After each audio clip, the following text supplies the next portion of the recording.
All of the Sand Mercenaries. The atmosphere remained tense.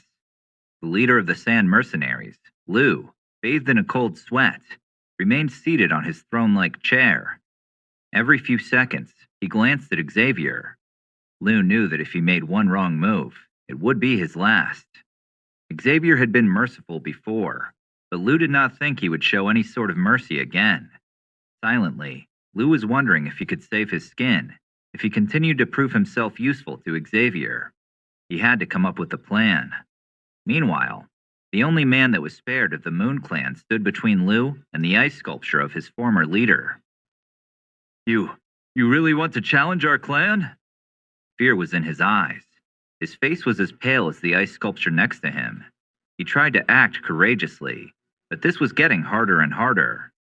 Xavier coldly laughed. Not only will I challenge them, but I will also get rid of them like the fucking trash that they are.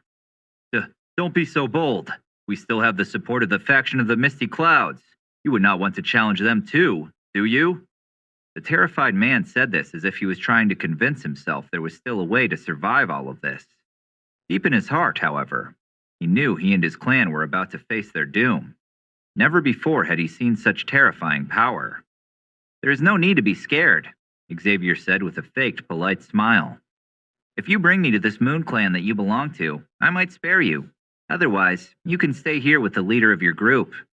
Xavier nodded to the ice sculpture next to the trembling man.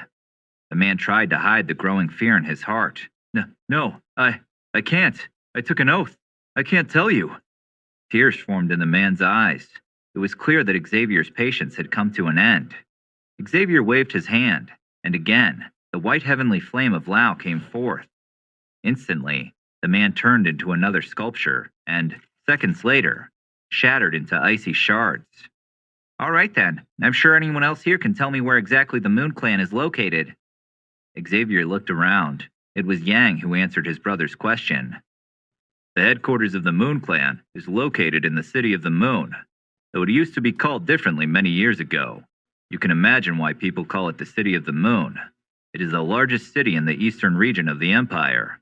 If you walked there from here, it would take you around 8 to 9 days, but if somebody is lucky enough to have wings, it would only take about a day. Xavier smiled and nodded. He then turned his head towards Lou. It looks like we need to have a long talk about how to proceed. You can't deny that you have caused my brothers a lot of problems, not to mention all the damages that need to be compensated. Lou swallowed hard. His face was ash gray. I could offer you 100,000 gold coins as compensation. Will this be enough? Xavier pursed his lips and shook his head. I understand. What about 200,000 gold coins? Once again, Xavier shook his head. 300,000? He uttered. Lou began to panic. Please, could you just tell me what you want me to pay? He begged. Lou had given up. With Xavier's terrifying strength, there was no way he could refuse anything he asked for. I want you to merge the Sand Mercenary Company with the Desert Steel Mercenary Company. I want you to give the low-ranking mercenaries some money and fire them. Only Sand Mercenaries from level 7 Young Master upwards are allowed to stay, and from now on, work as Desert Steel Mercenaries. If someone is a true master or above that level, he gets to keep the rank and position he had while working as a Sand Mercenary, but in the Desert Steel Mercenary Company. Xavier listed his demands without missing a beat. He must have been thinking about this beforehand. Everyone in the hall was at a loss. They all turned towards Lou, waiting for his reaction. Most people knew how hot-headed Lou was, though they were unsure if Lou was foolish enough to decline these demands. It would have been a certain death sentence. Lou stared at Yang. Both knew that these were very high demands. If the Desert Steel Mercenary Company merged with the Sand Mercenary Company, they would basically swallow them whole. It would drastically increase their power. Any other mercenary company could forget about competing with them. However, the downside to this was pretty obvious to any of the people present. They all have experience as mercenaries and working with other mercenaries. They knew that the Sand Mercenary Company was, at least right now, a lot more powerful than the Desert Steel Mercenaries. If they were to merge with the Desert Steel Mercenary Company, the Sand Mercenaries might be unhappy and plot to overthrow the Desert Steel Mercenary Company to gain control again. It was a constant back and forth between powerful forces like these. with one always trying to gain dominance over the other. While Yang and Shi outweighed the pros and cons of this, Lu's expression turned sour. He did not want to be under someone's control. Moreover, his strength surpassed Yang and Shi's. So of course, Lu was also too proud to obey someone that was on a lower level than he was. Xavier huffed. He could tell what was on Lu's mind. Since the Desert Steel Mercenary Company was established by my brothers, I can also be considered a leader of their company. Do you believe that working under me would be embarrassing for someone of your level? By phrasing it this way, some of the former color returned to Lu's face. His expression softened. After seeing Xavier's power, Lu imagined Xavier must have been at least on the level of a Q Master. Perhaps he was even a high-level Q Master. Either way, there would be no shame in working under someone of such a high level. Xavier waited for a few seconds before he added, Lu, do you want me to merge the companies? Or do you want me to get rid of the rest of your company? We both know that those are the only two options at hand. However, it is up to you how we will continue from here. Xavier's intense gaze pierced Lu. A chill went down Lu's spine. There was not a single word muttered in the hall. It was deadly silence. This silence continued for a few moments. As Lu saw how Xavier's polite smile began to fade, he quickly decided to make a decision. All right, it's not like I have any choice. I agree with your conditions. We will merge the mercenary companies. He agreed. The polite smile on Xavier's face returned. I am happy to hear that. He flicked his fingers, and a small crystal bottle appeared in his hand. He opened it, and 4 red pills rolled into Xavier's hand. These pills were prepared by Lau, in advance, at Xavier's request. Xavier had a feeling a pill like this would prove to be useful at some point. He gave one to Lu, and one to each of the 3 high-ranking sand mercenaries that were left standing behind his chair. They all gave Xavier a confused look. Xavier explained, I don't want to hear any complaints about how I don't trust any of you. I'm sure all of you are smart enough to understand why I can't trust any of you, and have to take precautions when merging the companies. These pills I handed you contain a sort of poison. Don't worry, it is not too potent. Not if you have the antidote, of course. Without the antidote, however, this poison will be deadly. I will give the antidote to my brothers. As long as you don't try anything dumb, you will be allowed to keep taking the antidote daily, and you will be fine. If you think you can try something dumb like attempting to overthrow the Desert Steel Mercenary Company, betraying the company, attacking anyone within the company, or running away, you won't have the antidote and will be dead in a matter of days. Once you have proven that you can be trusted, I will help you to remove the poison completely. Lu picked the pill from the palm of his hand with the other hand and inspected it carefully. It was almost glowing in a bright red color. Then we have no choice but to take this poison, he questioned. Xavier nodded. Lu swallowed hard and sighed. He looked at Xavier's face. The young man's eyes kept piercing through him. It made Lu feel more uneasy than he already did. His skin was crawling. He knew that if he refused to swallow this poisonous pill, Xavier would kill him on the spot. Perhaps he and the other sand mercenaries would also be turned into ice sculptures. Lu exchanged a few glances with his 3 subordinates. After a second of silence, one by one, the 4 men swallowed the poisonous pills. No matter the outcome of this situation, at least they would live to see another day. Xavier nodded slowly as he kept watching the 4 men. He then stood up and said, Prepare everything to merge the companies, then get rid of the people we don't need anymore, as I have told you to do. Remember, our Desert Steel Mercenary Company does not want any weak trash who thinks they can use the power of their company to keep bullying people without consequences. Lu hurriedly nodded. Once this was settled, Xavier turned around and walked out of the hall without a further word. Yang and Shi kept watching Xavier with a dumbfounded expression as he walked away. The sand mercenaries behind Lu, equally dumbfounded. They could not believe that within this one day, they had lost all their power and were now forced to work for the Desert Steel Mercenary Company. Their heads were dizzy. All of this felt like some sort of fever dream. One of them took a small step forwards and whispered to Lu, Commander Lu, are we just going to accept this? What else are we going to do? You have seen this young man's strength, haven't you? If he wants to destroy the rest of our mercenary company, then he would have no problem doing so with just a flick of his wrist. Joining him and his brothers might not be the worst outcome to this. Lu stated and rubbed his temples. He also got a headache from all of this, but there was nothing he could do. without getting himself and his remaining men killed. His subordinates could do nothing but accept this defeat. Yang turned around to catch up with Xavier. That was very impressive. To think of such a thing as a precaution is incredible.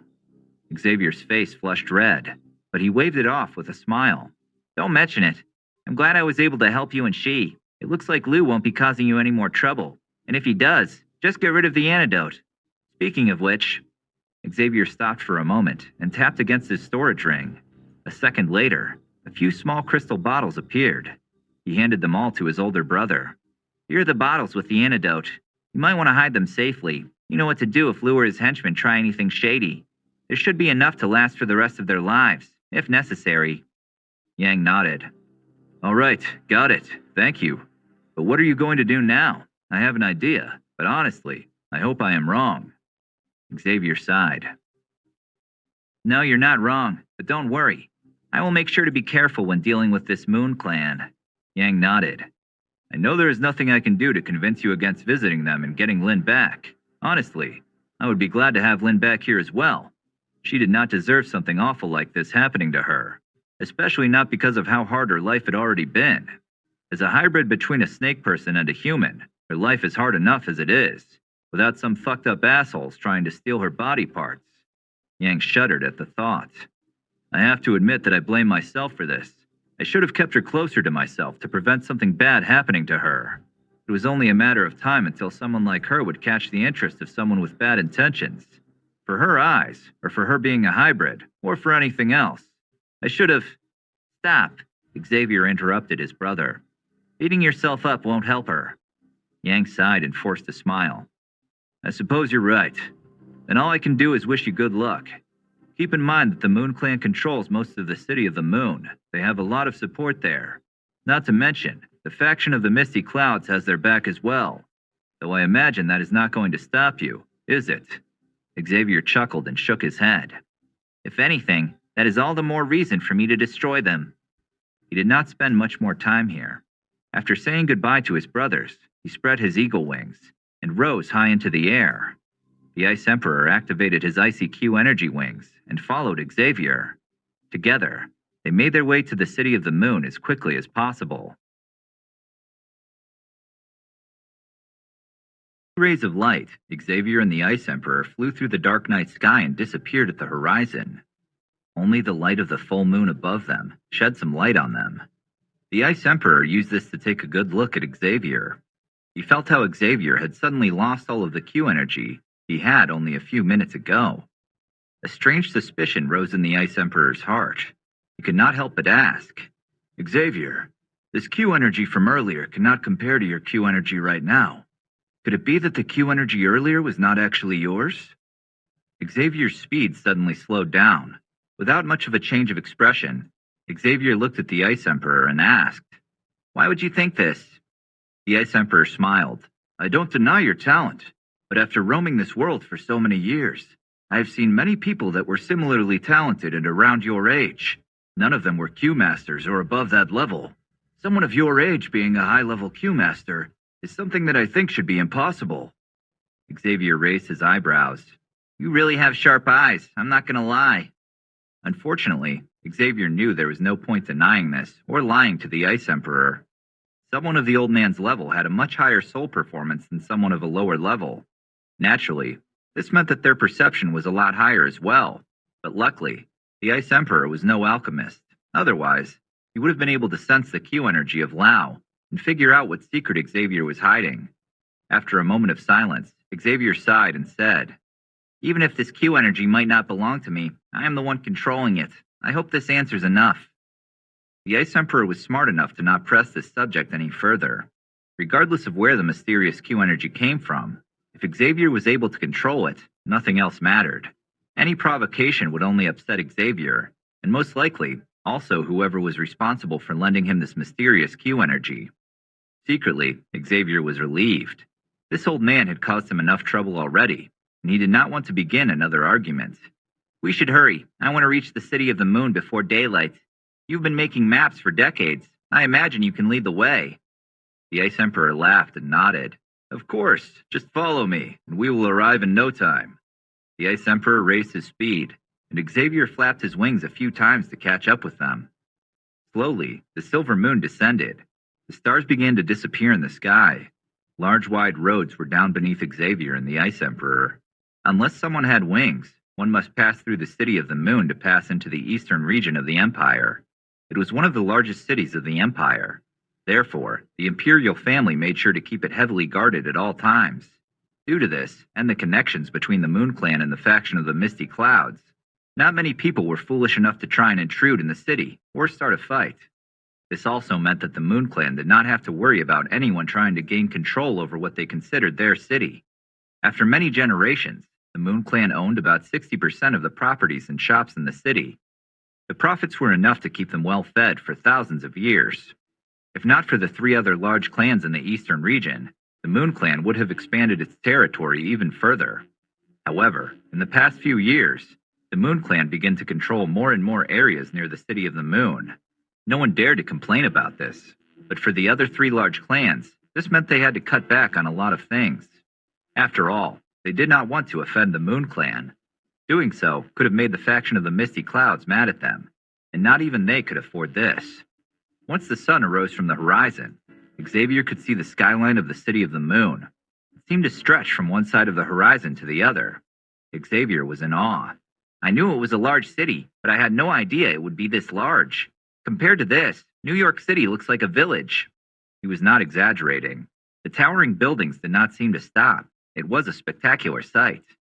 Xavier and the Ice Emperor landed a few hundred feet in front of the city.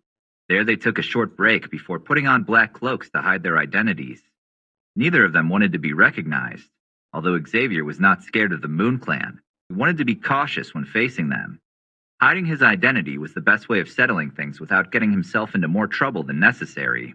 The reason for the Ice Emperor to hide his identity was a different one. He had already told Xavier earlier that he did not want to upset the faction of the Misty Clouds. Unlike Xavier, he had no reason to pick any fight with them. In fact, he was very scared of the faction of the Misty Clouds. He knew how powerful they were.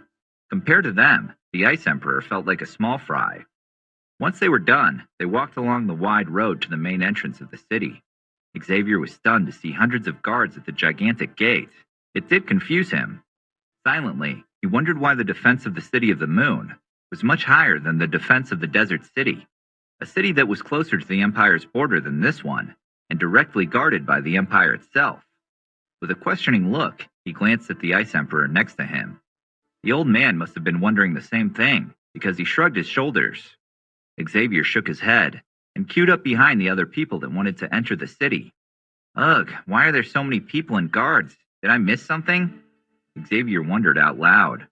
Much to Xavier's surprise, a mercenary in front of him, who was bored of standing in the seemingly endless queue, answered his question.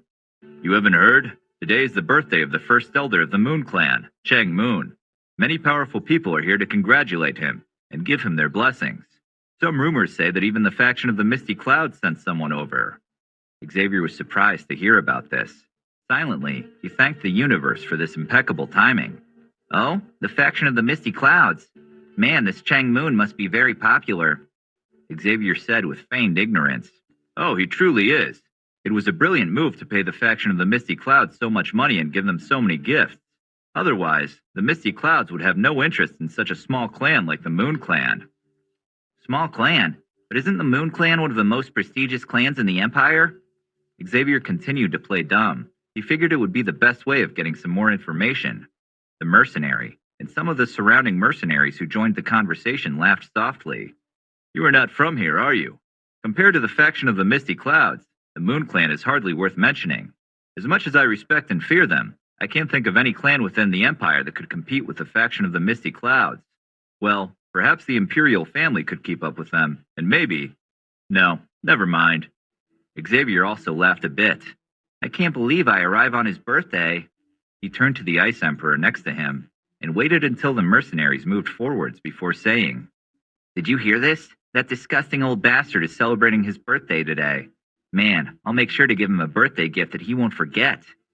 A malicious grin spread over Xavier's face, though it only lasted for a moment.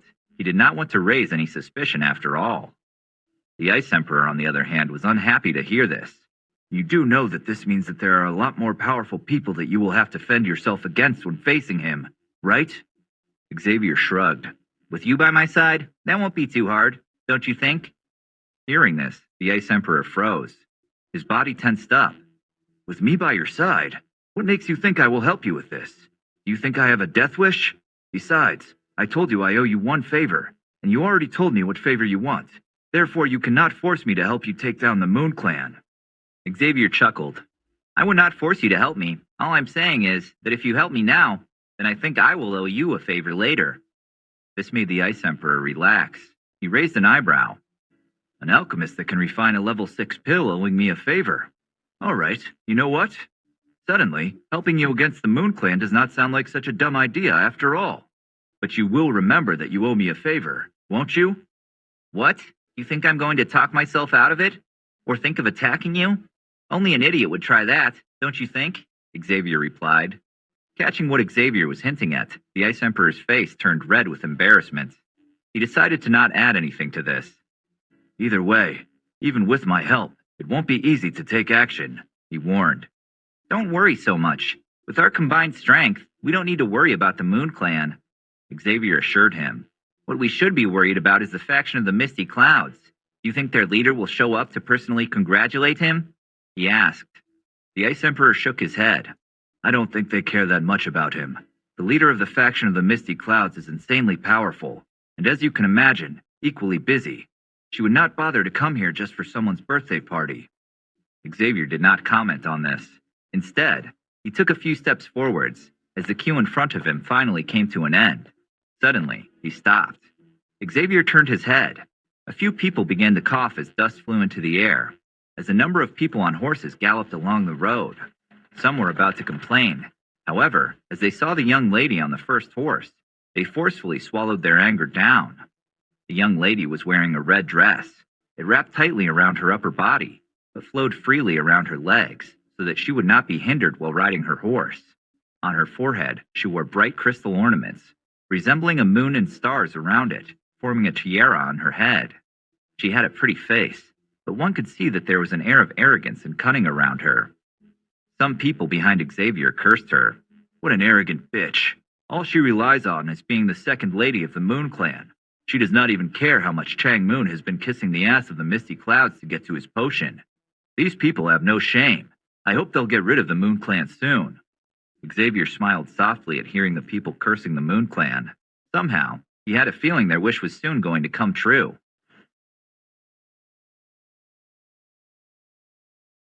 With the bright light of the sun as soon as they passed the main gate to enter the city of the moon. Once Xavier's eyes adjusted to the sudden light, they widened with awe. The city was packed with shop after shop and restaurant after restaurant. You could see all sorts of luxurious goods in the windows. There were shops that sold all sorts of jewelry, made of silver, gold, and diamonds. Some even had additional features, like the heart of a monster or the scales of a dragon. Other shops had a variety of priceless alchemy ingredients. Xavier quickly walked to the first one he saw and began to drool as he saw them. A bunch of other alchemists were standing next to him. One young female alchemist in particular could not tear her eyes away from the shop window. Without looking away, she poked her friend next to her and said, "Can you believe that? They actually have the horn of a unicorn for sale. Oh man, I've been looking for one for ages, at 50 million gold coins. Are they insane? Who is able to buy it for so much money?" After a few more minutes, she could only helplessly sigh and walk away. Xavier chuckled. He knew all too well how this felt. He also stared at the shop window for a few minutes, before he could hear the Ice Emperor next to him clear his throat. "I can imagine that this is very interesting to you, but we are here for a purpose, remember?" "Oh yeah, of course." Xavier laughed apologetically and walked away from the alchemy ingredient shop.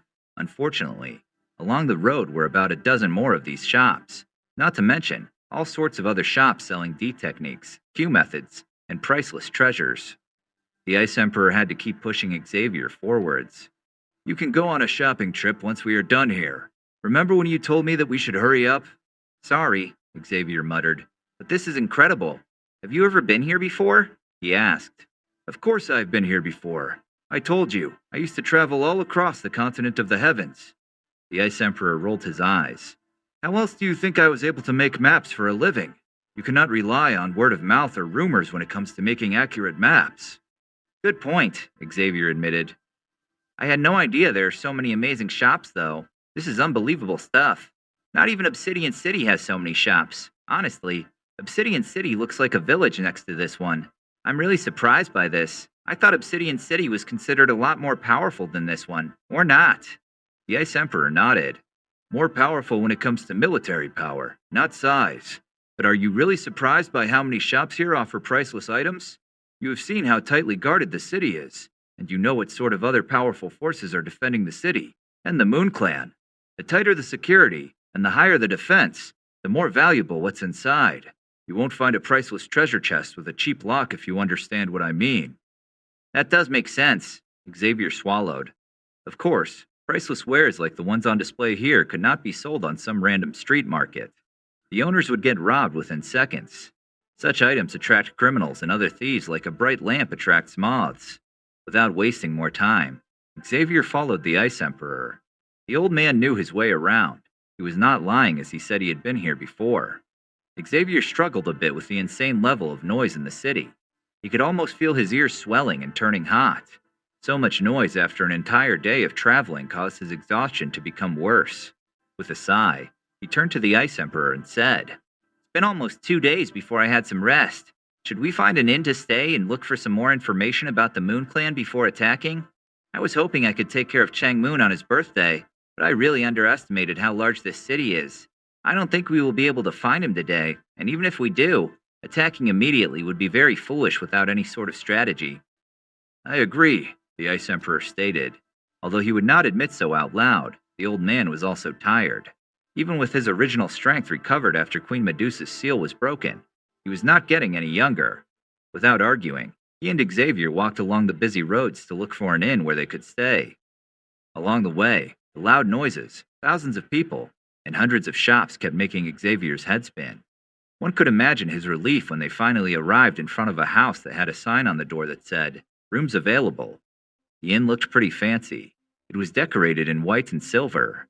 Much like the rest of the city, moon-shaped moonlight stones were placed next to the door and between the windows. Above the sign was a plaque that said, "Moon Garden," making Xavier snort. "I counted all the shops along the way. There was 103 in total. 74 of them had moon written on their plaque, one way or another. No wonder they call it the City of the Moon. This clan really has an iron grip on the city. I've heard that the faction of the Misty Clouds is the only reason the Moon Clan got so powerful, but how? Kissing someone's ass to climb up the ladder sure helps, but can it really lead to so much power?" he questioned. A serious expression was on the Ice Emperor's face. "I sometimes forget that you are an outsider, and then you say things like this. I will try to explain it to you. The strength of the Misty Clouds is not as apparent on the outside as it is on the inside. You should know that there are countless powerful people who have walked out from the faction of the Misty Clouds, after working for them as teachers, mercenaries, or after serving as disciples to the faction. These people are scattered throughout the entire empire of the heavens. Some of them even went beyond this empire, and made a name for themselves in one of the other large empires. Think of it as a large tree. The faction of the Misty Clouds is the stem of this tree, and the Moon Clan is one of the hundreds of small branches spreading from this stem. Do you understand now why I am so worried about upsetting them? I'm still not sure what sort of feud you have with the Misty Clouds, but please take my advice when I tell you that you should not upset them more than necessary. Have you ever heard of the saying, 'You should not sting a hornet's nest'? It means that if you sting a hornet's nest to provoke one hornet, you will automatically also provoke all the other hornets of the nest." Xavier was silent for a moment. He clearly thought of the words the old man told him. Deep in his heart, Xavier knew the old man was right. It was incredibly dangerous, and perhaps equally foolish to upset the faction of the Misty Clouds more than necessary. However, after a minute of silence, Xavier shook his head, smiled, and looked at the old Ice Emperor.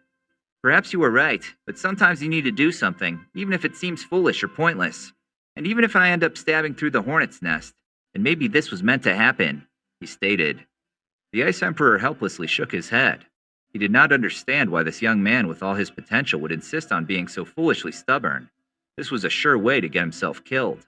The Ice Emperor had lived a long life. He thought that perhaps he was a bit too old to understand a young man like Xavier.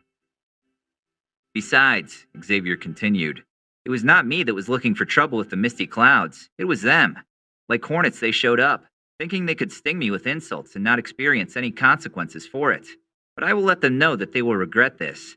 Acting so high and mighty, pushing everyone around with no care like a bunch of worthless bullies. I will make them pay for insulting me. And if they dare to insult me more, then I will destroy them. I am still young, and I have a lot of time on my hands. And sure, maybe as a true master, I won't be able to take them down, but I will keep training, and I will keep fighting. I will work hard enough to become a warlord, and if that's not enough, I will fight even more until I reach the level of a half-god. Then we'll see if they will continue to act so arrogantly. The Ice Emperor was stunned as he heard Xavier say this. Bitterly, he shook his head, thinking that perhaps the faction of the Misty Clouds had provoked someone troublesome. Hearing Xavier talk made the Ice Emperor think that the young man next to him was on a path of insanity. At the end of the day, this is your decision, but don't say I did not warn you. Let's stop discussing that for now. We both need some rest, don't we? The Ice Emperor said and looked at Xavier. Xavier nodded, and without adding anything, entered the large door to the Moon Garden Inn. They were not surprised to see that there were quite a number of people sitting in the entrance hall. Much like the outside, the interior was designed with white and silver. A bit of green provided some contrast, in the form of exotic plants that were standing in silver vases. Xavier walked towards some of the people who were sitting and waiting. One of them, an elderly man wearing fancy robes and looking grim, turned towards a woman next to him. I cannot believe we had to travel for 3 days to arrive here.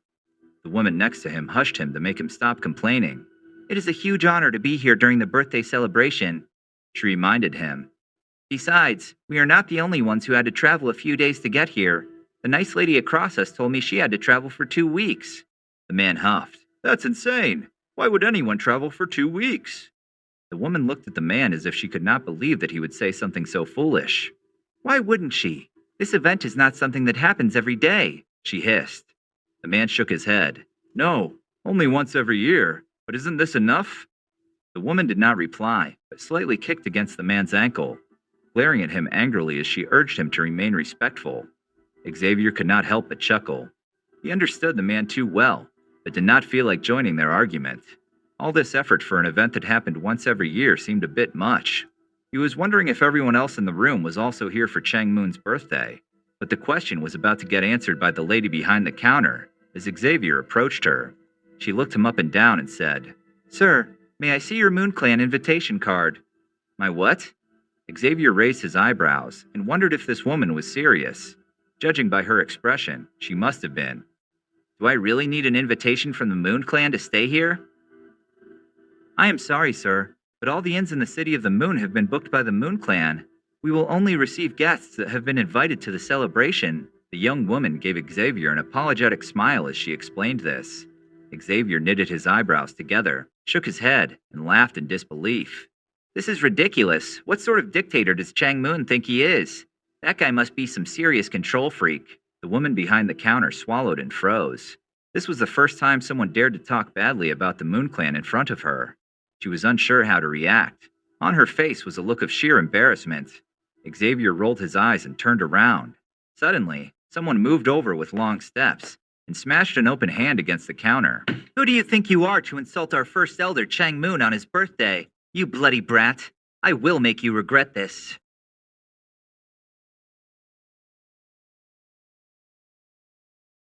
First horse at the city gate. She got changed, and now wore a tight red dress, wrapping around her waist. It had a cut at the side, exposing long, smooth legs. Many of the men present stared at her with desire. Xavier, on the other hand, was only annoyed. He shook his head and was about to head out. The woman did not like to see this. She waved her hand, and a whip of Q energy formed in it. With another wave of her hand, the whip flashed through the air and aimed at Xavier. Xavier rolled his eyes, without missing a beat. He summoned his green heavenly flame, incinerating the long whip before it was able to reach him. The woman was left dumbfounded. With wide, round eyes, she stared at him, unsure what to make of this. Meanwhile, a lot of the other people present, and some of the woman's followers, were better informed when it came to alchemists. A heavenly flame? Someone cried out in shock. Some other people gasped. Xavier flicked his fingers. The green heavenly flame grew and then flew towards the dumbfounded woman. She did not know how to react. She wanted to dodge the flame, but fear caused her to freeze. Suddenly, a shadow flashed past, grabbed the woman, and threw her aside. The green heavenly flame missed, and instead of hitting the woman's face, it hit a large marble sculpture behind her.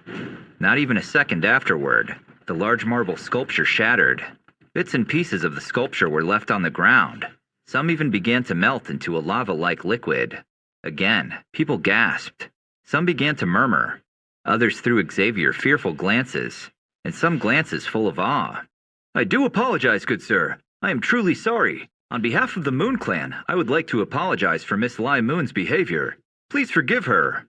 The man who pushed the young woman named Lai aside jumped back up on his feet and took a deep bow in front of Xavier. "The Moon Clan?" Xavier's cold laugh echoed through the entrance hall.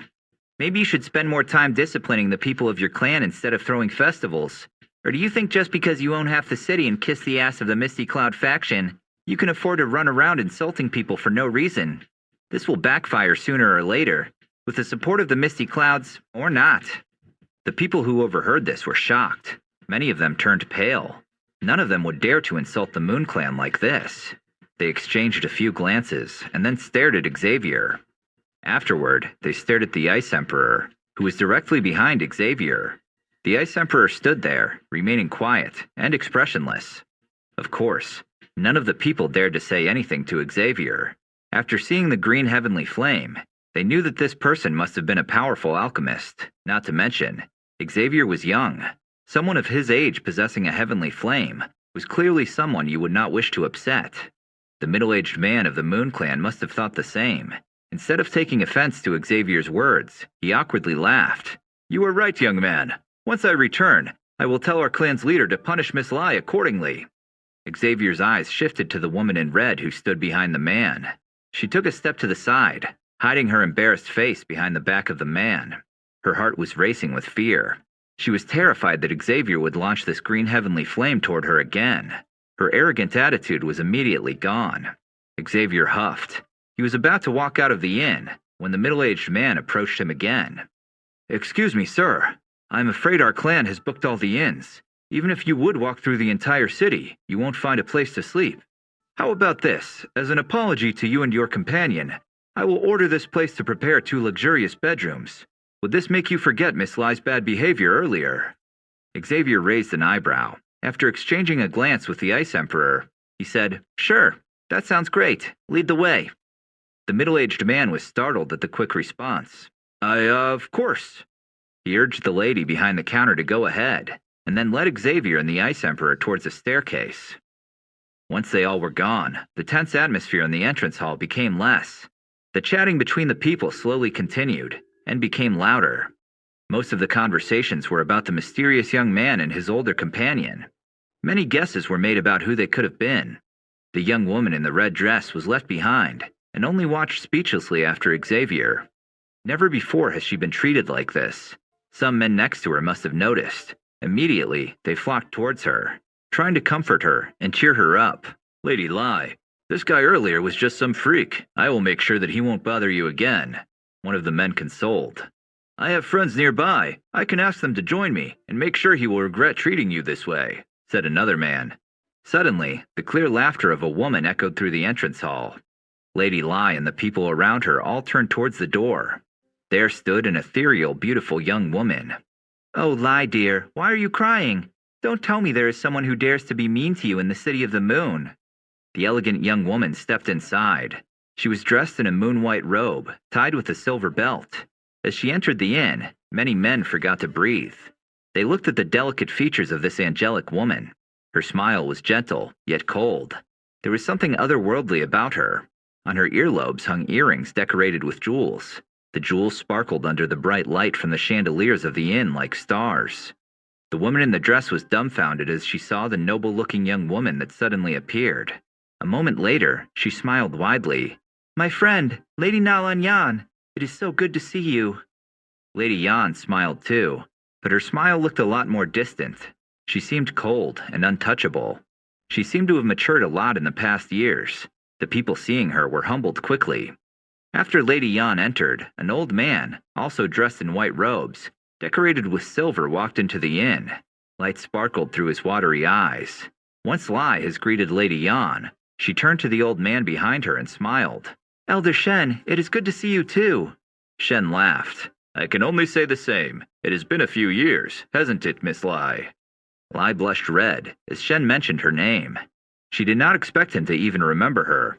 She then turned back to Lady Yan. "I had no idea that you would personally come here all the way from the mountain of the misty clouds. You must have had a long journey. Oh, I can't wait to tell my father about this. He will be so happy." Lady Yan smiled softly. "I am only following my master's orders. Besides, I was staying at my old home for a bit, so I did not have to travel too far to get here." She let her eyes sweep through the hall. "What happened? Did someone bully you?" Lady Yan only said this jokingly, but Lai immediately turned red as a tomato. She was unsure how much she should say.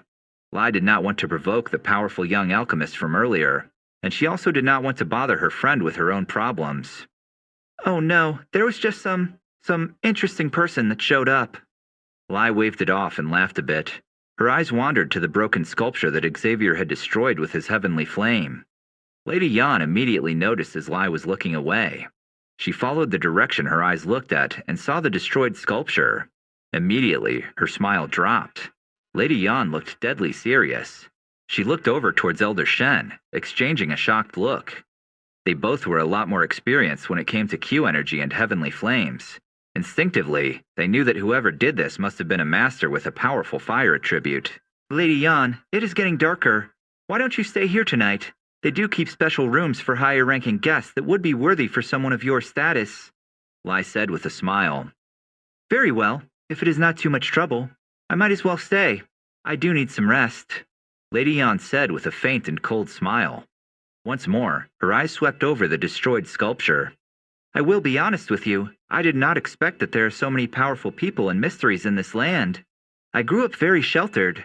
My teacher warned me that once I travel, I will face many dangerous challenges that my sheltered life won't be able to prepare me for. This long journey has opened my eyes to many things." Lai nodded. She did not add anything to this. Instead, she gestured to her friend to follow her and led the way upstairs. Some of the other people kept watching the two young women as they made their way. One of the men in extravagant robes shook his head in disbelief. How unexpected that even the disciple of the leader of the Misty Cloud faction would show up here to Chang Moon's birthday. I have a feeling this year's birthday celebration will be a bigger spectacle than ever before.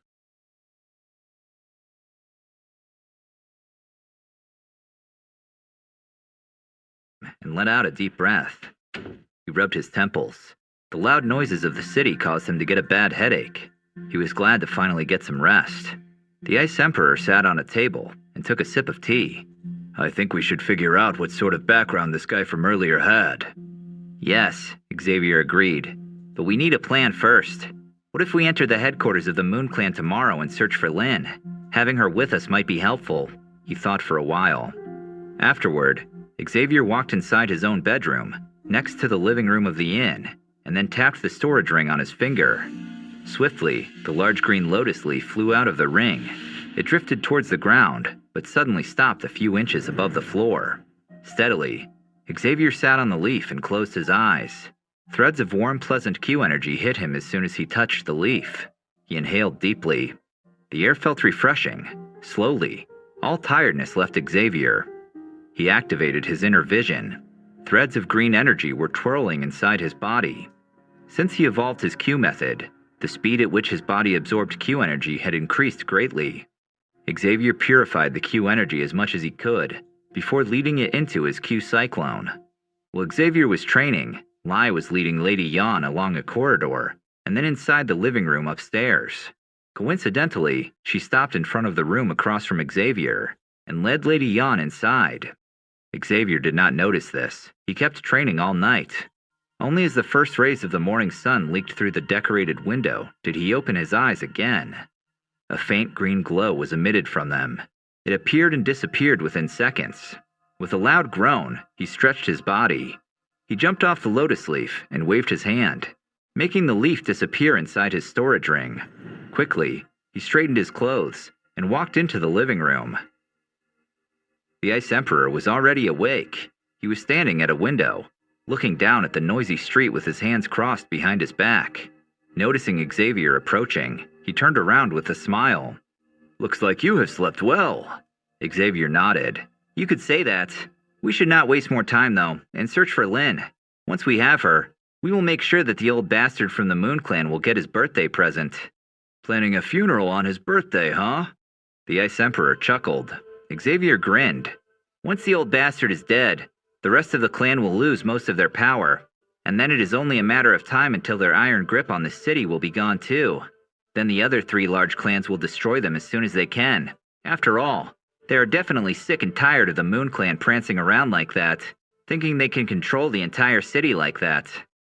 "Aren't you afraid that the faction of the Misty Clouds will try and get revenge for this?" The Ice Emperor gave Xavier a concerned look, but Xavier shrugged this off. "You don't think the faction of the Misty Clouds would kill 2 high-level Q-Masters just because some minister got killed by them?" Xavier chuckled. The Ice Emperor was startled. "2 high-level Q-Masters? I already told you I don't want you to get me involved in this mess." Xavier rolled his eyes. "Why? Is the old man scared of the faction of the Misty Clouds?"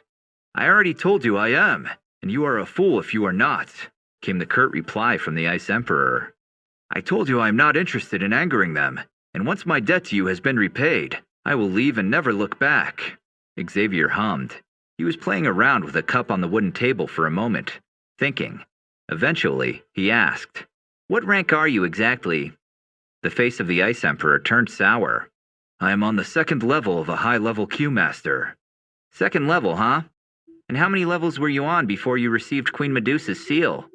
Xavier raised an eyebrow. The Ice Emperor hesitated for a second. 5. 5?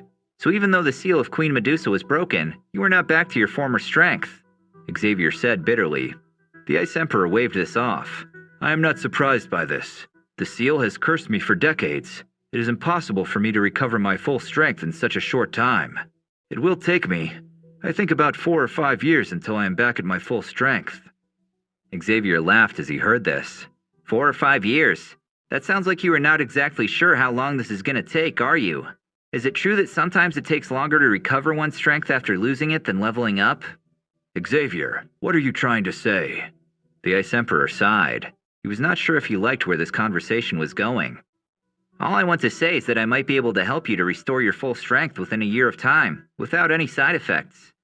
A mischievous smile was on Xavier's face. The Ice Emperor straightened up. His watery eyes widened in surprise. "And how do you intend to do this?" "Did you ever hear of the purple recovery pill?" Xavier asked, and tapped his fingers against the wooden table. Seeing the Ice Emperor's confused look, Xavier continued. "It is a level 5 pill. The materials are hard to find. They are very rare. However, the pill itself should not be too hard to refine, despite being a level 5 pill. It is used to recover someone's strength after a seal was broken, or some other injuries took someone's strength." "Purple recovery pill," the Ice Emperor repeated. Desire was in his eyes. After thinking about this for a moment, he stared at Xavier and licked his lips. "And what do you need me to do as payment? I imagine you are not offering this out of sheer kindness, are you?" A flash of cunning lit up in Xavier's eyes. He chuckled softly. "Since the ingredients are hard to gather, it will take me some time to get this pill done. While I am gathering everything and refining the pill, I want you to stay with me." "You intend to hire me as your personal mercenary? Is that what you're saying?" The old man's eyes twitched. He knew this conversation would lead to something like that. Seeing Xavier smile confirmed this suspicion. The old man was unsure how to feel about this. His days as a mercenary are long past gone. He did not know if he had enough energy for jobs like these. Xavier, who knew what the old man was thinking about, continued to tease him. "Old man, do you think you have enough time to return to your full strength without some help? You're not getting any younger, and who knows how you'll feel like 5 years from now." The Ice Emperor swallowed hard. He knew Xavier was right. This was a good offer. There was a long silence that followed. After a few moments, the Ice Emperor sighed and said, "I don't care how rare those ingredients are. I will give you 1 year. Within this 1 year, I will help to guard and protect you. However, you have to gather the ingredients and refine the purple recovery pill within this year. You can't spend years gathering ingredients expecting me to stay with you for all this time." Oh, that is no problem. Xavier waved his hand as he replied. He was glad that the Ice Emperor agreed to his offer. Having a high-level Q-Master act as a personal bodyguard is incredibly lucky. It would save Xavier a lot of time and energy. For a moment, Xavier was worried the Ice Emperor would decline his offer. He did consider threatening the Ice Emperor by telling him about the implanted heavenly flame in his old body, but eventually decided against this. Even if the Ice Emperor had declined Xavier's offer, it would have been a bad move to threaten and upset him. The old man was still a high-level Q-Master, full power or not. Therefore, Xavier decided to keep shut about his secret backup plan in case things got messy between them. It was for the better. The Ice Emperor pulled out a map from his storage ring and threw it onto the table. I made this last night after walking through the city while you were training. It is a rough map of the Moon Clan headquarters. I hope it will help you to find the young girl Lynn. Xavier was surprised. He did not expect the Ice Emperor to act so helpfully, at least not without getting anything in return. I appreciate it, thank you. It looks like hiring you as a mercenary was a good decision. The Ice Emperor's mouth twitched, but he waved it off. Xavier studied the map for a while. Afterward, he carefully placed it inside the storage ring and got dressed in his black robe. He made sure to pull the hood over his face as far as he could to hide his face. He did not want to have anyone recognize him.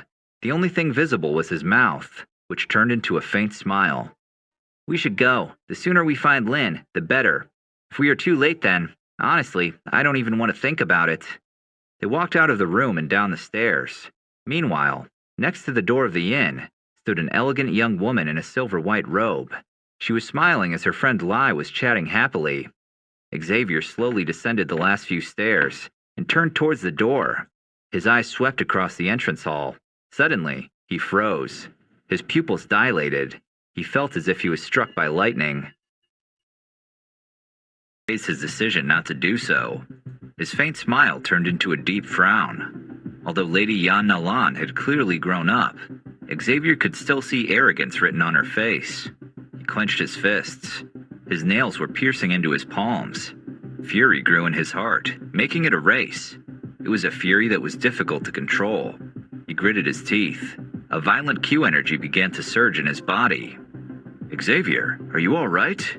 The Ice Emperor whispered to Xavier as he caught up. Hearing him startled Xavier, and some of the fury in his body left. Hurriedly, he shook his head and took a deep breath.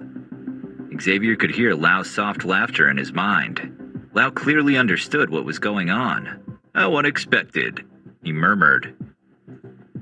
Xavier reached under his hood and rubbed the bridge of his nose. He took another few deep breaths to control himself. Master Lau, can you tell me what level she is on? I struggle to sense her Q energy. I'm afraid I cannot, came Lau's curt reply in Xavier's mind. You cannot? Xavier was stunned. What are you talking about? Don't tell me that she is on such a high level that she can conceal her true strength. For that, she would have to be on the level of a high-level Q-Master. Is she a high-level Q-Master? If that's the case, then... Calm down, kid, calm down, Lau murmured. It's nothing of that sort, don't worry. It is just that her body is surrounded by some sort of Q-energy film that blocks my soul from perceiving her level. I imagine she is carrying some sort of item that helps to conceal her strength. Don't be too worried. You will learn what level she is on sooner or later. The Ice Emperor had an expression of worry as he saw how Xavier froze, and did not make another step. Is something bothering you? Are you not feeling well? He asked. Xavier shook his head with a lot of effort. No, it's nothing. He raised his head. Suddenly, he saw how numerous eyes were staring at him. There were a good dozen people in the entrance hall. Many of them got curious about what was going on. Xavier had no time to bother with any of them. We need to go. Now, he blurted. The Ice Emperor was at a loss. He looked in the direction Xavier was looking, and saw the silver-white-robed young lady at the main door. Helplessly shaking his head, he decided not to bother asking what was going on, and followed Xavier, who led the way outside. As Xavier reached the door, he pulled the hood further down his face. Lady Yan Nalan blinked a few times. She glanced at Xavier. Due to the black robe, she did not recognize him, yet somehow she could sense a feeling of familiarity coming from him. Though it was not a warm or pleasant feeling, it felt dangerous somehow, as if she just saw an old enemy. She turned towards Lai, who was standing right next to her. Are these two people the ones who offended you yesterday? They give me a bad feeling for some reason. Lai nodded hastily. As she saw the person dressed in black again, her body tensed up. She knew that despite her status, she could not afford to upset these people. There were many powerful people in this country, and to them, Lady Lai was just one of many people they could kill. She did not want to risk her life. As Lady Yan saw her friend's terrified face, she turned towards Shen. Shen, can you tell me how strong those people are? Shen let out a bitter laugh. What makes you think I would be able to do this? With a sigh, he glared at the two people who made their way out of the inn. After a moment, he shook his head. I cannot see what level either of them is. All I can tell you is that their level is far above mine. A shocked expression appeared on Lady Yan's face. Shen was a level 2 battle spirit, though admittedly, he had helped to reach this level in the form of a pill that the Pill King Lucian refined for him. Otherwise, he would have struggled to become a battle spirit. Shen was stuck on the last level of a Shi Master for a very long time. Regardless, a level 2 battle spirit was a very powerful person. Lady Yan knew this. Although she had met many powerful people in her life, none of them gave her such a weird feeling. In any other circumstance, she would have walked up to them and introduced herself to learn more about them. But judging by how they were dressed and behaved, they were clearly not interested in revealing anything about themselves. My master was right. There are a lot of strange, powerful people in the Empire of the Heavens. Lady Yan, I am so sorry. I did not want to ignore you for so long.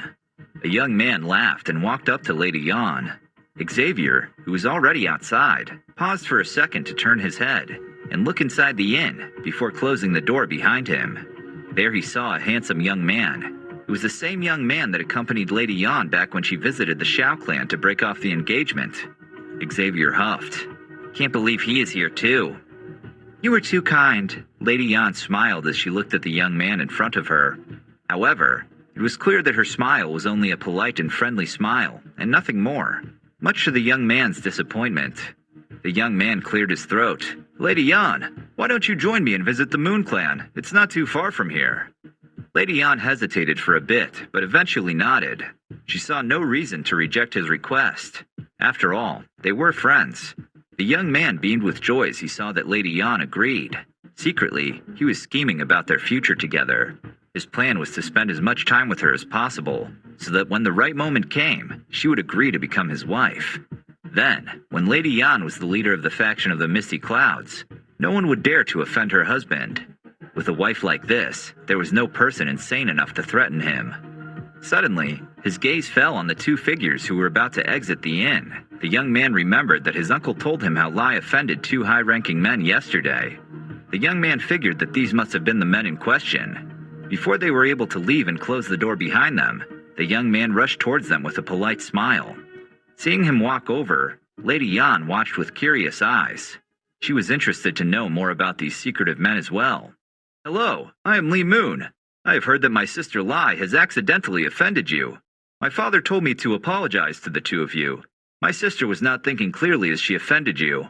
Either way, today is a big day for our Moon Clan. If the two of you would like, I would love to invite you to the celebration.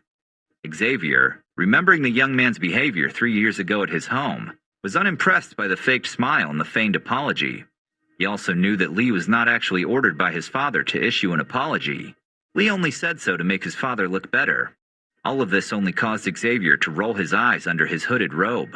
Without looking up, he said, There is no need to invite us. We were already on our way to the headquarters of the Moon Clan. I am sure you will meet us there soon. Having said this, Xavier and the Ice Emperor were finally able to exit the building and hasted down the road. Xavier did not want either of those people to go after him. These people became more obnoxious with every word they said. Being as annoying as possible must be a family trait. Xavier murmured under his breath. He gritted his teeth. He was glad once he was done dealing with the Moon Clan. Even the Snake people were less annoying than the Moon Clan. Thinking about it, Xavier would have preferred dealing with more Snake people than any of these Moon Clan members. Luckily for Xavier, Li and Lady Yan were too dumbfounded to make a move. All they did was stare after the mysterious robed men who hurried out of the inn.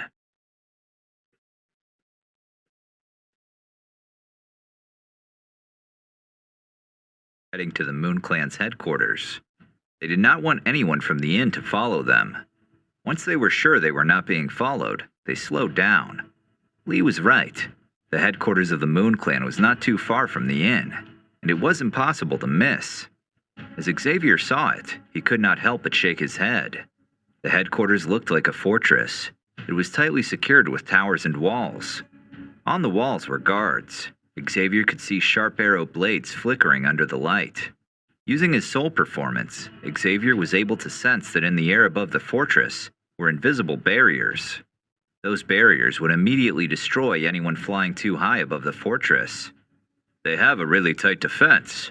I imagine it will be difficult to enter without being noticed, the Ice Emperor murmured. Xavier nodded. He thought the same thing. Perhaps because of Chang Moon's birthday, the defense was tightened.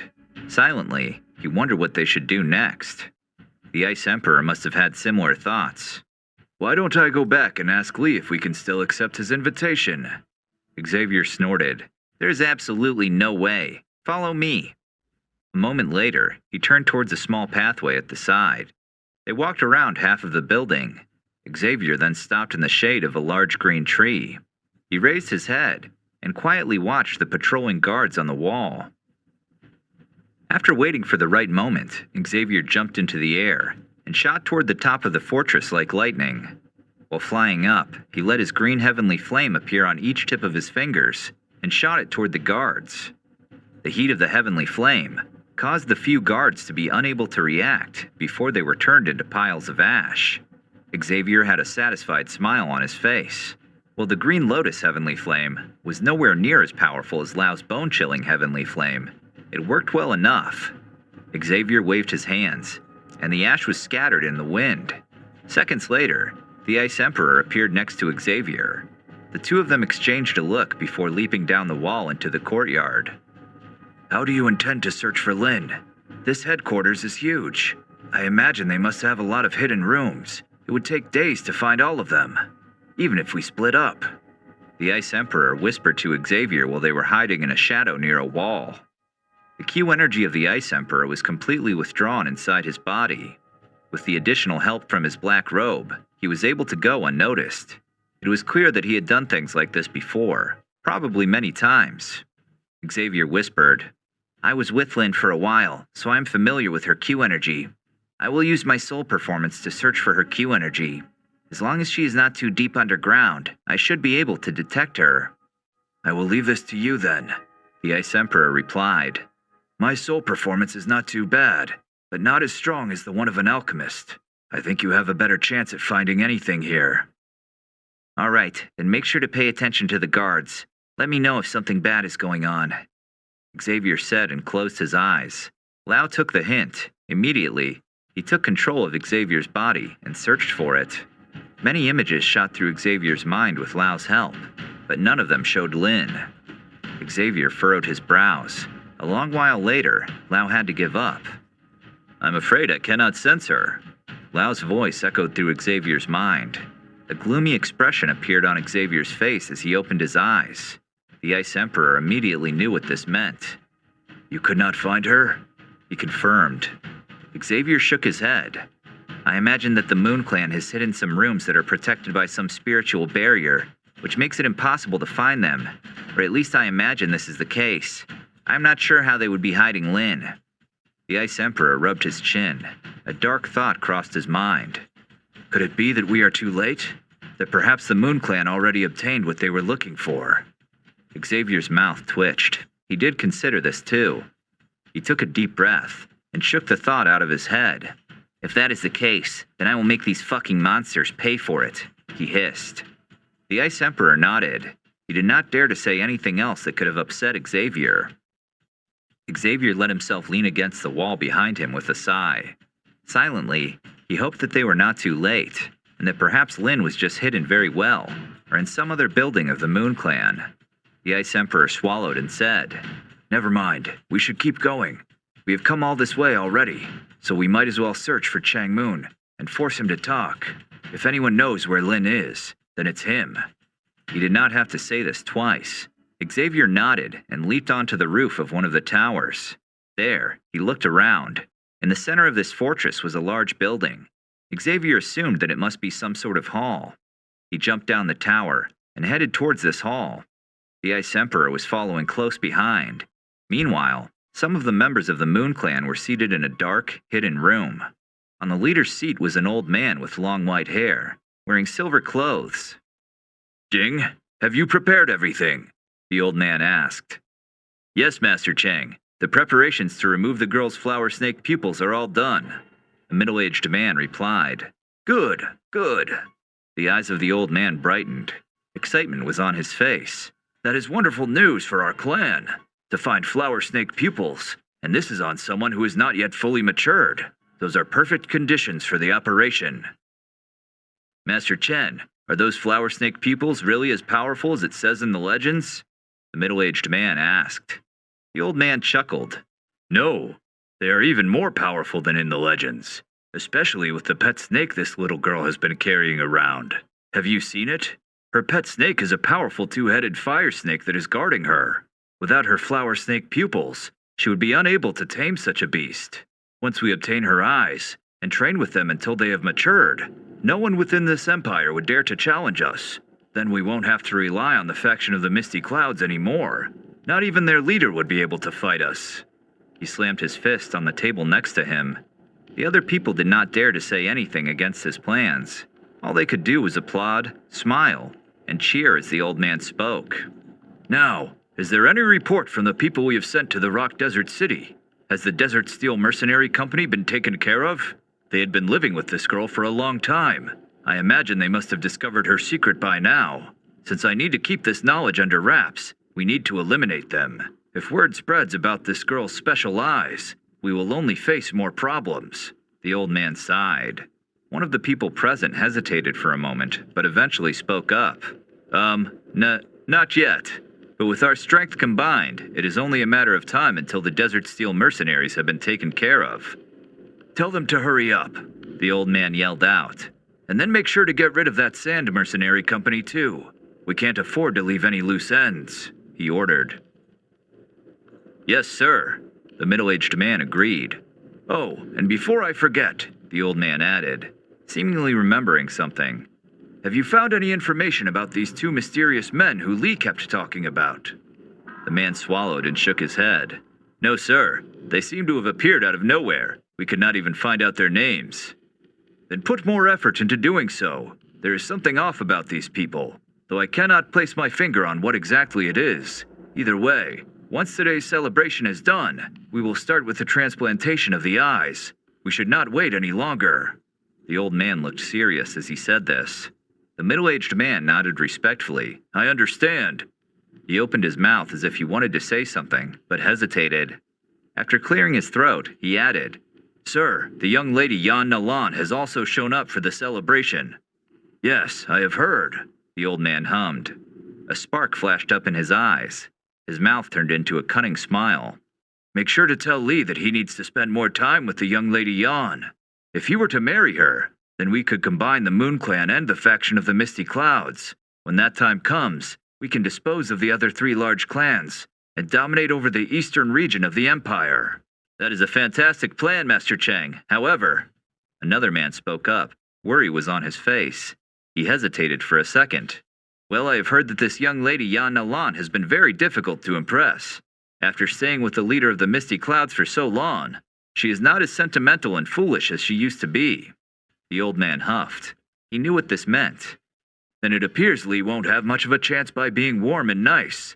If she keeps acting distant, tell him to think of something else. No matter what, we need to make Lady Yan Nalan a member of our clan, even if this means relying on tricks or other underhanded tactics." Some of the other men present laughed obscenely. Once the laughter and murmuring stopped, the old man Chang spoke up again. "All right. Inform the subordinates that we need to pay more attention to those two mysterious men who showed up out of nowhere. Additionally, send more guards to the girl. We need to make sure her eyes stay protected. We cannot afford to lose them."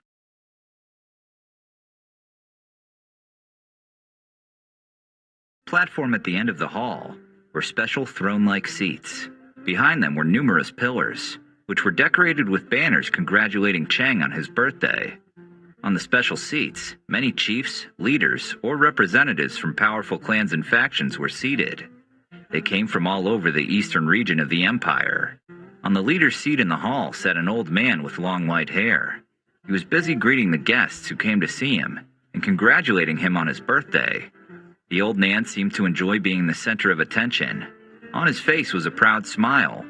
This old man was Chang Moon. He was the first elder of the Moon Clan. At the same time, he was also the pillar of the Moon Clan. He was the one who caused the Moon Clan to reach its current status as one of the most powerful clans within the eastern region. Suddenly, the main door opened. A loud voice announced, "We are proud to announce the arrival of the city's governor, Lord Peng." The noisy hall suddenly turned silent. Many people stopped whatever they were doing and looked towards the main entrance. Usually, the officials from the empire would not take the initiative to join a celebration of any clan. They did not like to pick sides, since this would more often than not lead to trouble. Either because the empire could get involved with any feuds between the clans, or because the empire would look as if they were picking favorites.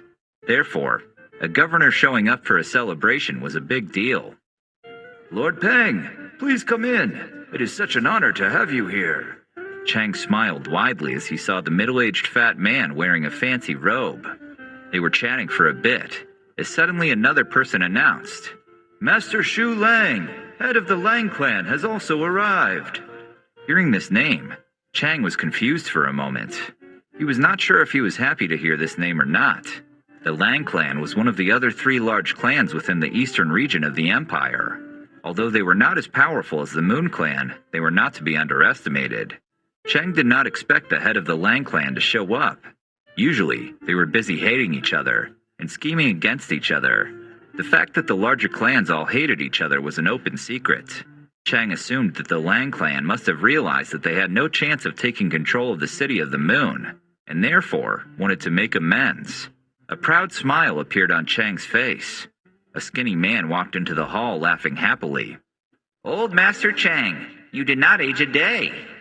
Chang joined in on the laughter as he welcomed Shu Lang. "How unexpected! I am honored that you decided to show up today." Chang stood up and led the leader of the Lang clan to a free seat.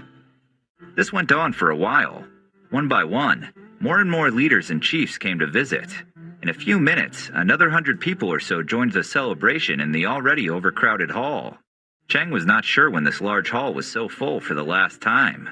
Slowly, he let his gaze sweep over the guests. He was very satisfied with today's celebration. A lot more people than expected showed up. In fact, Chang was so overjoyed that he decided to walk down the platform and make his way through the hall. When the guests saw this, they were thrilled. People began to whisper and gasp. Usually, the host of a celebration like this was not supposed to walk around on their own and talk to the guests. All the host had to do was to greet the guests. At the main entrance, a group of people were clustered together. The leader of this group was Lady Yan Nalan. She took graceful steps, wearing a moon-colored dress. Many people stared at her as they recognized who she was. Chang's smile widened as he saw her, and walked up to her.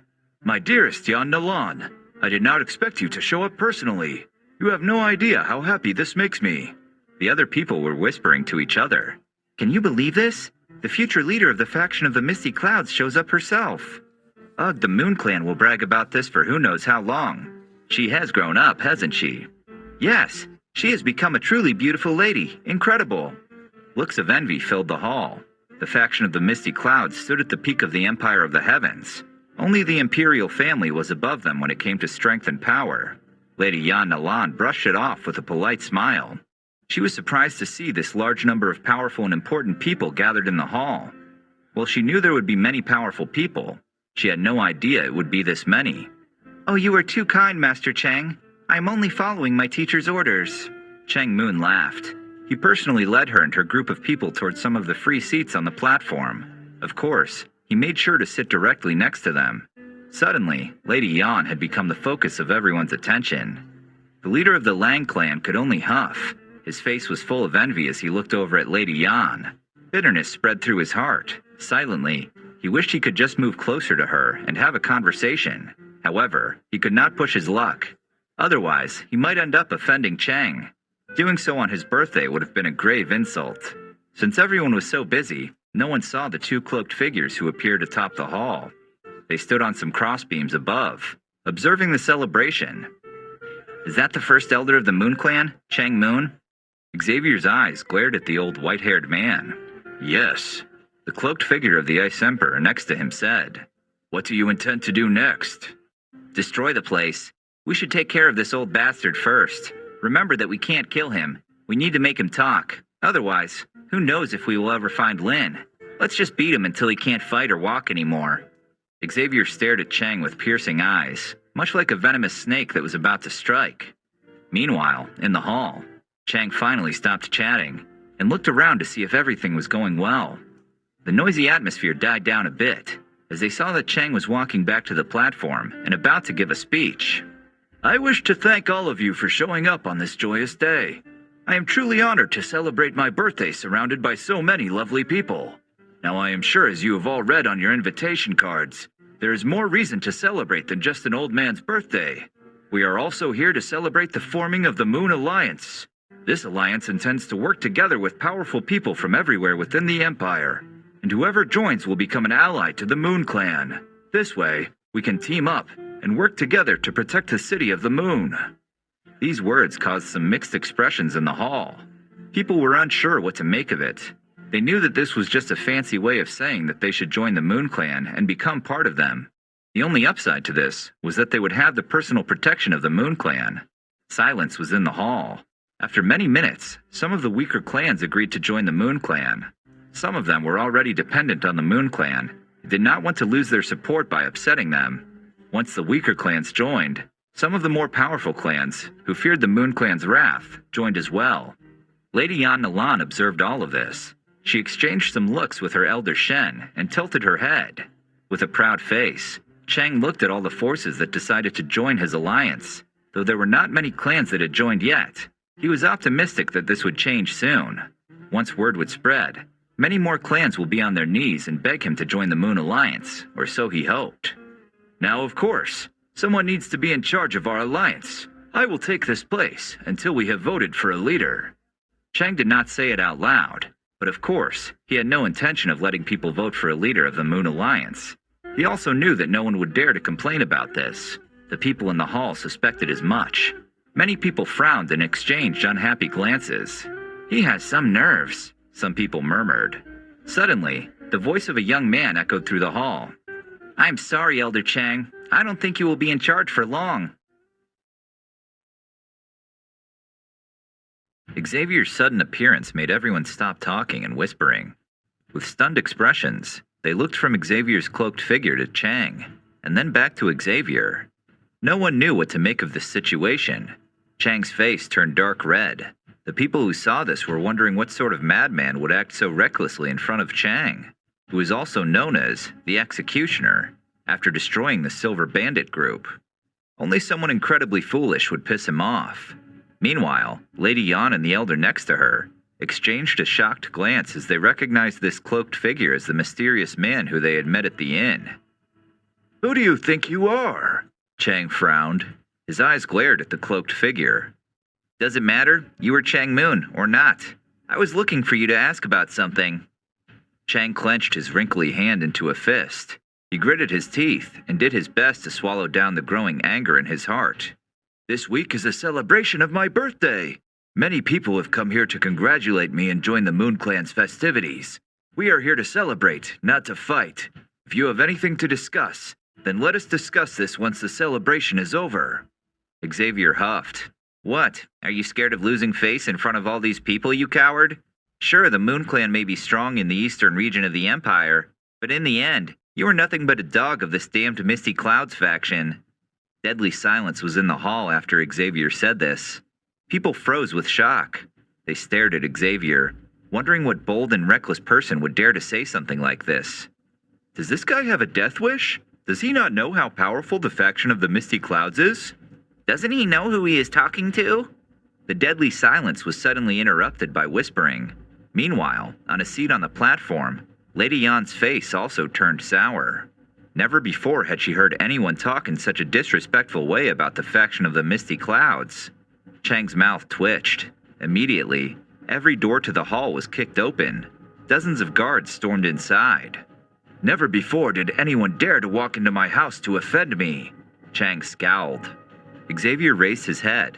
A mocking smile appeared beneath his hooded cloak. You think I give a shit, you old fucking bastard? I will rip you apart, he uttered. Chang was so shocked to hear this, he had no idea how to react, but burst into loud laughter. You have some nerves, but if you want to die, so be it. A violent Q energy rushed forth and wrapped around his body. The Q energy was so intense, some empty chairs next to him flew across the hall. Lady Yan leaned closer to her elder. Should we intervene? She asked. The old man next to her shook his head. No, I think we should stand by and see what is about to happen. This cloaked person is not someone I wish to upset.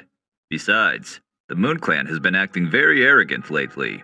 I understand why people are unhappy about this. Maybe being challenged will humble Chang Moon, and this might be for the best. People were shocked as they sensed the strength of Chang's Q energy. Did he level up? Does it look like he is a level 5 battle spirit or not? Wasn't he only a level 2 battle spirit about a year ago or so? Some of the more powerful people present unsheathed their weapons. They tightened their grip around them and braced themselves for an attack. Q energy began to surge. Xavier remained calm as he saw this. The reason I am here is to rescue the innocent little girl you have captured from the Desert Steel Mercenary Company. Her name is Lin. Chang frowned. After a moment of silence, he ordered, Kill him! A few of the surrounding members of the Moon Clan let out a war cry. Some of the true masters activated their Q energy cloak. Many swords were unsheathed. Violently, they aimed attack after attack at Xavier as they rushed toward him. As the weapons were about to hit Xavier, a bright white flame suddenly appeared and covered his entire body. The weapons were turned into liquid metal as soon as they came into contact with the powerful white flame. Afterward, a few sparks flew forth from the white fire. They bounced towards the people who attacked Xavier. They had no time to react. As soon as the sparks hit their bodies, they were incinerated. Piles of ash flew through the air. People cried out and gasped in horror. Many who were near Xavier jumped backward out of fear that they might come too close to this terrifying fire. Others tried to reach the exit. Some more powerful people were left dumbfounded and kept watching with wide-open eyes. The old man next to Lady Yan watched with awe and terror. Is this a heavenly flame? Lady Yan's face turned grave. She nodded slowly, not tearing her eyes away from that mysterious cloaked figure who was surrounded by the white fire. It is. I think the Moon Clan has really upset someone who they shouldn't have been messing with. This is bad news, she murmured. Meanwhile, the leader of the Lang clan, Shu Lang, also jumped up in shock as he saw the white fire. A moment later, he calmed down and took a deep breath. I guess I can count myself lucky. Maybe this will teach this arrogant Moon Clan a lesson. Perhaps my clan can gain some of the control back that we have lost. Thinking about this, a faint smile flashed across his face. Chang's heart sank as he saw how so many of his warriors were incinerated by the cloaked young man without any effort. You still haven't told me who you are. Do you think fighting our clan is a wise decision? You should know that behind our Moon Clan is the faction of the Misty Clouds. Yes, I know. Xavier laughed coldly. However, even if their leader Junie were here today, you wouldn't be saved, Chang Moon, he warned. Chang flexed his teeth. You arrogant brat. By all means, you can insult our Moon Clan all you want, but you can't talk so disrespectfully about the faction of the Misty Clouds and their leader Junie. Do you still think kissing the Misty Clouds' asses will help you? I just told you that even their leader won't be able to save you. Xavier took a few steps forward. The white fire around him disappeared. Suddenly, his body trembled. He took another step, and an explosion under his feet shot his body upwards. A second later, he landed directly behind Moon Chang. If you don't hand Lin over, you will die. Xavier whispered into Chang's ear. Chang's pupils dilated. His skin crawled as he heard those icy words from the young man who was so close to his neck. Quickly, Chang surged some of his Q energy. A red violent Q energy covered the old man's body. He twirled around and reached for Xavier's robe at his chest. Xavier only laughed at the old man's desperate attempt to attack him. He clenched his hand into a fist and smashed it against Chang's nose. The hit was strong enough to send Chang flying backward. Chang flew through the air for 30 feet before landing on the hard ground. Seeing this, the people present were shocked. Although they already knew that this person in the black cloak was strong, they did not expect him to be so physically strong as well. It looked as if he put no effort into hitting Chang at all, more like he was trying to get rid of an annoying fly. Silently, everyone wondered about the same thing. What level was this person on? Was he a high-level Q-master? Perhaps even a warlord? "Hand me Lin, or you will die." Xavier's voice echoed through the large hall. Chang struggled to stand up again. He coughed up some blood as he turned to face Xavier. "You were challenging not only the Moon Clan, but also the faction of the Misty Clouds." Xavier sighed with disappointment. "That is too bad. I have given you every chance I could. But don't complain that I didn't warn you, old man." Without wasting time, Xavier grabbed the old man's neck. The people who saw this turned pale.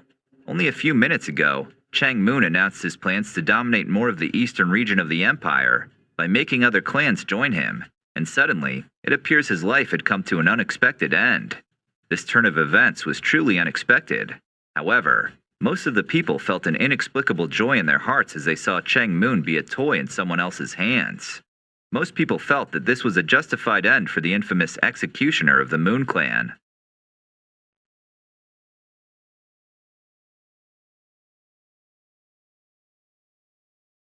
For mercy was not coming from Chang Moon, who was about to die, but from the old Master Shen of the faction of the Misty Clouds, who was next to Lady Yan. Everyone in the hall looked at the old Shen, who jumped up from his chair. Confused glances were exchanged. No one knew what to make of this situation. There was a bitter smile on the old Shen's face. He was not used to being the center of attention, and honestly, he had no interest in becoming it. However, the faction of the Misty Clouds was still supporting the Moon Clan. Originally, Shen did not intend to stop this mysterious cloaked man, since he thought that this stranger had no intention of killing Chang Moon. But now things began to look different. This stranger appeared to be out for more than blood. If Shen allowed this stranger to kill Chang Moon directly in front of him, then he would be punished by the leader of the faction of the Misty Clouds. Xavier only paused for a split second before shifting his attention back to Chang Moon. "Hand me Lin, and I won't kill you." Chang's mouth twitched. "I don't know what you were talking about." Xavier let out a huff. Quickly he raised his hand, and the white flame appeared around it once more. He moved his hand down, and the fire cut through Chang's arm. Instantly, it fell off his body. With a plump sound, the severed arm landed on the floor. There was no blood coming from the wound. The heat of the fire cauterized the blood vessels off. Chang's face twisted under the sheer amount of agony. Moments later, a sharp screeching sound echoed through the hall. Other people began to cry out as well. Those who were close enough to watch what was going on in detail felt sick to their stomachs. There was a faint smell of roasted meat in the air. Some people had to run away to vomit. Chang instinctively reached for the spot near his shoulder where his arm was severed. He kept screaming, "Kill him! Kill this damned bastard! Kill him!" The surrounding members of the Moon Clan looked at each other. They knew they had no choice, no matter how terrified they were of this cloaked young man. Taking one final deep breath, they charged at Xavier with clenched teeth. Xavier ignored the people attacking him. His eyes were fixated on Chang. Without taking a single step, the white fire shot forth from Xavier's body and hit the people attacking him one by one. Instantly, the people who attacked Xavier were turned into statues of ice. Again, a deadly silence spread through the hall. The people who were still watching were too scared to even take a deep breath. Lady Yan and the old Shen next to her swallowed hard.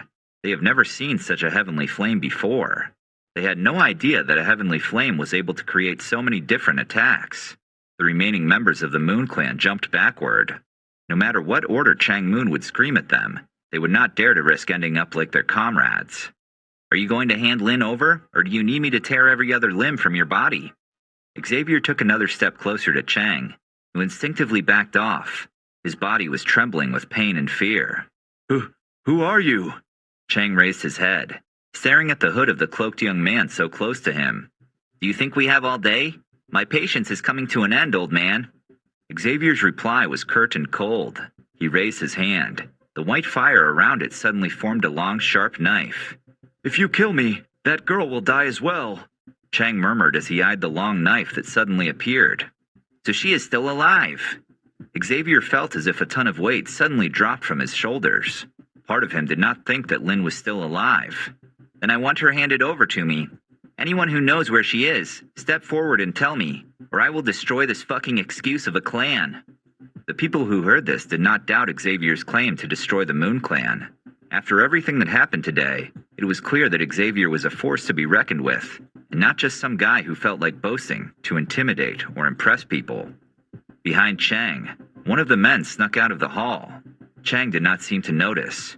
"It is no use. They would not dare to disobey my orders," he uttered. Not long afterward, a large group of people swarmed into the hall.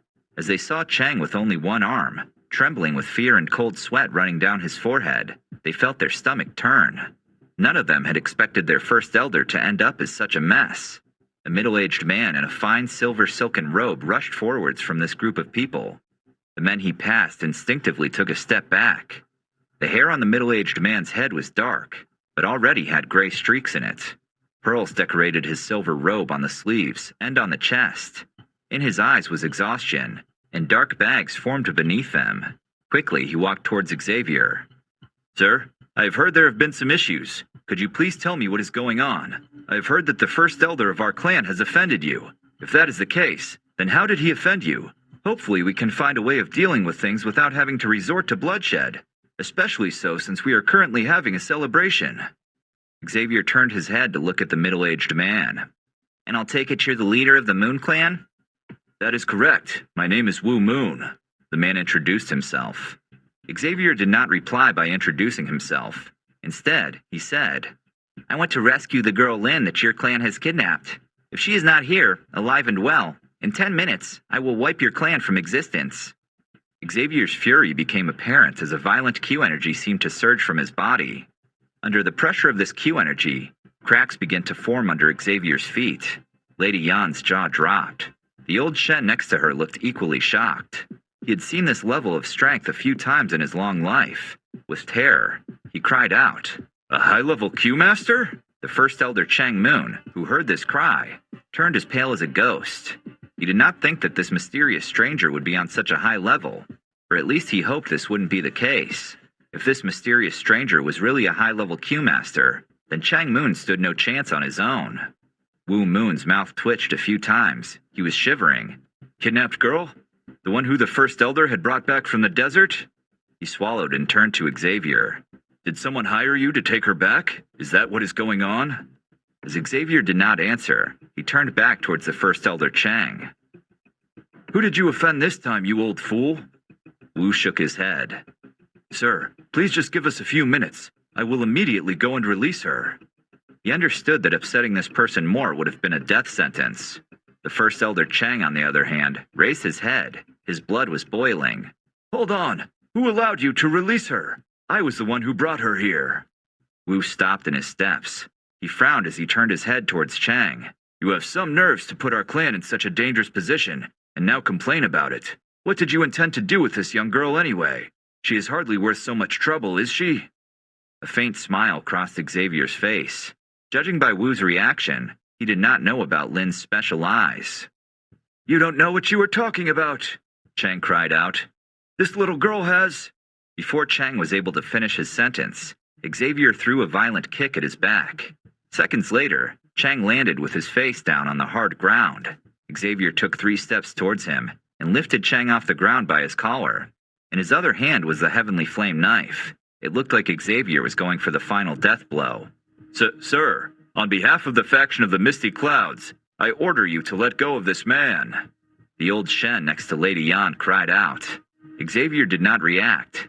Seeing that he had no sign of stopping, Shen's wrinkly face turned ugly. He clenched his teeth and rushed towards Xavier's cloaked figure. Xavier jumped into the air and rotated.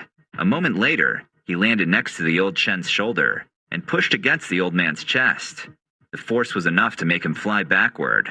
The wind that was caused by this gently lifted Xavier's hood. Half of Xavier's face became visible, which was enough to make Shen's jaw drop.